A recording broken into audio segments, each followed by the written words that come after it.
अस्सलाम वालेकुम नाज़रीन, मैं डॉक्टर माडो। उम्मीद करते हैं आप सब खैरियत से होंगे। आपने देखा कि न्यूयॉर्क टाइम ने जिस किस्म की खबरें दी हैं उससे उन्होंने सारा आसमान पर उठा लिया है और अमेरिका के अंदर एक तरह की थरथली मची हुई है।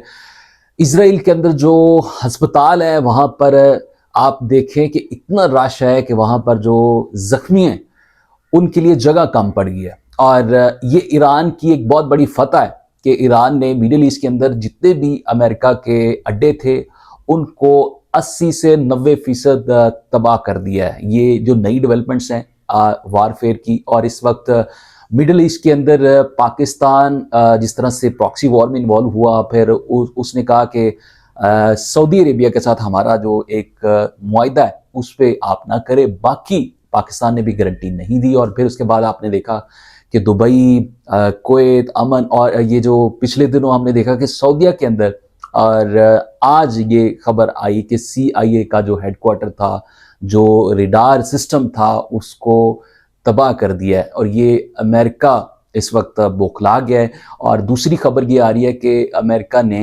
जो असले बनाने वाली जो कंपनियां हैं उनको बुलाकर ये कहा है कि असला तैयार करें और हमें जल्दी असला चाहिए। इसका मतलब ये है कि अमेरिका के पास जो असले की जो एमिनिशंस हैं वो कम पड़ गए हैं। और जिस तरह से ईरान पहले ही कह चुका है कि हम ये वॉर लंबी करने जा रहे हैं, इसमें महीने बल्कि साल भी लग सकते हैं, तो ये अमेरिका के लिए इस वक्त परेशानी है। दूसरी तरफ इसराइल, आप देखते हैं कि इसराइल बौखलाहट में अभी अभी जो अपडेट्स आपको बताने जा रहे हैं वो उन्होंने लॉन्च कर दिया है। नई जो स्ट्राइक्स हैं, नई जो इस वक्त वॉरफेयर की जो ताज़ा तरीन जो अपडेट्स आ रही हैं, वेव ऑफ स्ट्राइक्स, ये इसराइल ने लॉन्च किया। द गार्डियन की ये खबर है, और ये आधा घंटा पहले वो कहते हैं कि middle east crisis live, Israel launches wave of strikes on Tehran and इसके बाद जो नए लीडरान हैं उसको असैसिनेशन करने के हवाले से नई जो खबरें आ रही हैं। जो मुश्तबा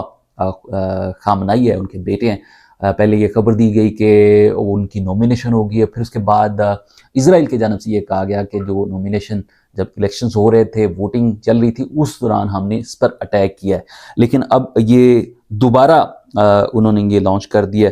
और न्यू जो वेव्स ऑफ स्ट्राइक्स, ये अब ये इसका मतलब ये है कि ये अब न्यूयॉर्क टाइम भी इसको रिपोर्ट कर रहा है। वो कह रहा है कि Israel begins broad wave of strikes on Iran. तो इसका मतलब ये है कि ईरान ने बहुत कामयाबी के साथ, एक तो मिडल ईस्ट के अंदर जिस तरह से उनके अड्डे जहाँ पर उनके फौजी मौजूद थे उनको मारा है, और साथ ही साथ अब वो सीधा इसराइल के अंदर बमबारी करने में कामयाबी के साथ चल रही है। तो नाजरीन, ये जो वॉरफेयर है जिसमें आप देखते हैं कि ईरान ने बहुत कामयाबी के साथ अपनी जो अहदाफ हैं उनको मुकम्मल तौर पर किया है। साथ ही साथ अब जो खुमैनी, जो आयतुल्लाह खुमैनी का जो सुबह के हवाले से बताया जा रहा था कि उनके जो नमाज जनाजा है उसको थोड़ा सा डिले कर दिया गया है। और ये एक्सपेक्ट किया जा रहा था कि सुबह मॉर्निंग में उनका जो नमाज जनाजा पढ़ाया जाएगा, लेकिन अब ये कहा जा रहा है कि उसको भी उन्होंने थोड़ा सा डिले कर दिया। तो अभी की ये अपडेट्स हैं। आपने चैनल को सब्सक्राइब नहीं किया तो चैनल को सब्सक्राइब कर ले, बेल आइकन प्रेस कर ले, ताकि मेरी वीडियो आप तक बर वक्त और तसल्सल के साथ पहुँचते हैं।